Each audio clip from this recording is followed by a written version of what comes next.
অবশেষে আমিও তৈরি করে নিলাম সেই ভাইরাল জলপাইয়ের আচার।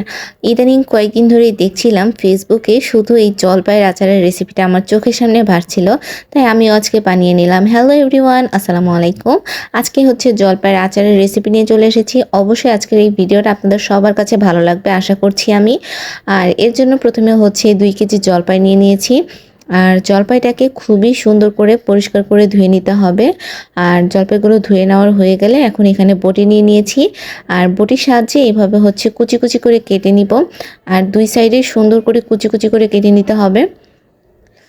আর কেটে নেওয়ার পরে খুবই সুন্দর একটা ডিজাইন আসবে। আর এই ডিজাইনটা দেখতে খুবই ভালো লাগছে। আর এইভাবেই হচ্ছে ফেসবুকে দেখছিলাম অনেক আপুরাই মানে জলপাইয়ের আচার বানাচ্ছিল। তাই আজকে আমিও ভাবলাম আমিও বানিয়ে নিই। তারপরে হচ্ছে সবগুলো জলপাই কেটে নেওয়ার পরে এখন হচ্ছে 2 চামচ লবণ দিয়ে দিয়েছি। লবণ দিয়ে জলপাইয়ের সাথে ভালো করে মাখিয়ে রেখে দিব।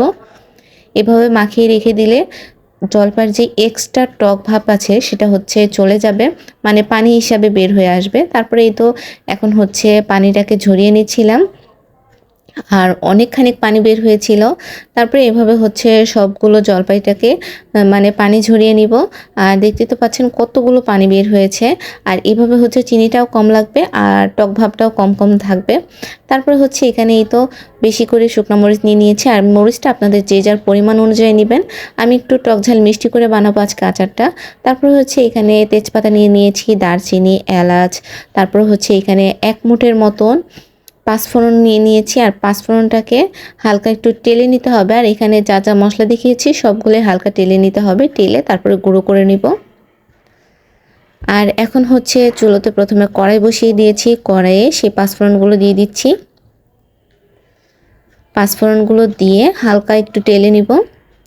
আর এইভাবে ভাজতে ভাজতে একটা সময় খুবই সুন্দর পাঁচফোড়নে একটা ঘ্রাণ বের হবে, তখনই হচ্ছে পাঁচফোড়নটাকে নামিয়ে নিতে হবে। আর এই নামিয়ে নেওয়ার আগ দিয়ে এখানে 1 মুঠের মতন জিরা দিয়ে দিয়েছি। জিরাটাকেও পাঁচফোড়নের সাথে ভেজে নিচ্ছি আরও কিছুক্ষণ। তারপরে হচ্ছে নামিয়ে নিয়েছি। আর এখন এখানে হচ্ছে সেই শুকনো মরিচটাকেও ভেজে নিব। শুকনো মরিচ ভেজে নেওয়ার পরে এখানে হচ্ছে দারচিনি আর এলাচটাকে একটু সময় নিয়ে ভাজতে হবে, যেহেতু দারচিনিটা একটু শক্ত হয় তাই একটু সময় নিয়ে ভাজতে হবে। আর এই সময় চুলার জালটা একদম লোতে করে দিতে হবে। তারপরে সব কিছু ভাজা হয়ে গেলে একসাথে সবগুলো ব্লেন্ড করে নিব। আর এখন কড়াইয়ে আবারও হচ্ছে সরিষার তেল দিয়ে দিচ্ছি বেশি করে। সরিষার তেল দেওয়ার পরে এখানে হচ্ছে 4-5 কোয়ার মতন রসুন কুচি দিয়ে দিয়েছি। রসুনটা হালকা একটু ভেজে নিতে হবে তেলের উপরে। হালকা একটু ভেজে নেওয়া হয়ে গেলে এর মধ্যে এখন 1 চা চামচ পাঁচফোড়ন দিয়ে দিব। আস্ত পাঁচফোড়ন।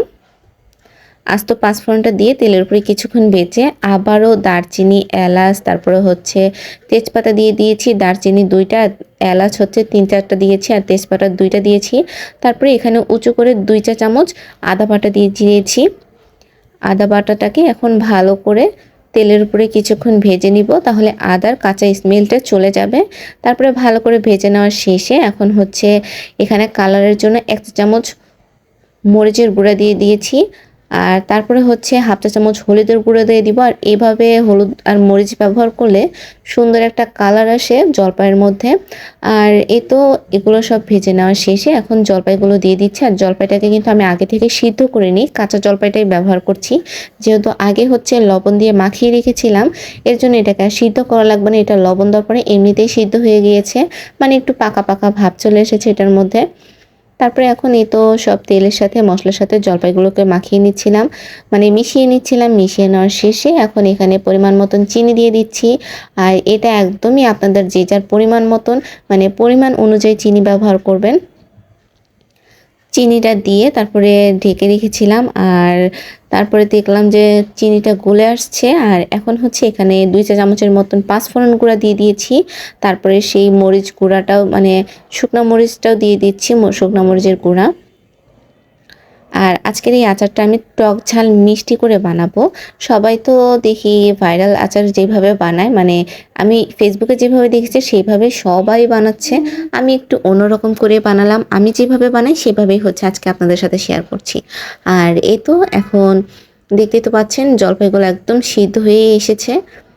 আর এখন মানে টক ঝাল মিষ্টি সব একটু চেক করে দেখলাম, না দেখি যে একটু চিনি কম হয়েছে, ঝাল কম হয়েছে, তারপর লবণ কম হয়েছে। তারপরে এখানে আবার ১ চা চামচ লবণ দিয়ে দিয়েছি, চিনি দিয়ে দিয়েছি স্বাদ মতন, তারপরে ঝাল মানে চিলি ফ্লেক্স গুঁড়া দিয়ে দিয়েছি। তারপরে এখন ভালো করে সবকিছু আবারও মিশিয়ে নিব। আর এই তো দেখতেই তো পাচ্ছেন আচারের উপরে একদম তেল ভেসে উঠেছে। এভাবে আরও কিছুক্ষণ জাল করে নিব। আর এখন হচ্ছে সেখান থেকে ২ পিস জলপাই তুলে দেখছিলাম যে সিদ্ধ হয়েছে কেমন, আর টক ঝাল মিষ্টি আরও লাগবে কি না সেটা দেখার জন্য নিয়েছিলাম। এখন খেয়ে দেখলাম যে না, সবকিছু একদম ঠিকঠাক আছে, একদম পারফেক্ট হয়েছিল। তারপরে হচ্ছে এখন এটা খাওয়ার পরে আবারও কিছুক্ষণ ১০ মিনিটের মতো নাড়াচাড়া করে এই তো এখন নামিয়ে নিব। আর নামিয়ে নেওয়ার আগ দিয়ে দেখতেই তো পাচ্ছেন উপরে কতগুলো তেল ভেসে উঠেছে। আর এরকম যখন তেল ভেসে উঠবে তখনই হচ্ছে আচারটাকে নামিয়ে নিতে হবে। আপনারা চাইলে রোদেও দিতে পারেন, আমি রোদে আর দিই নাই।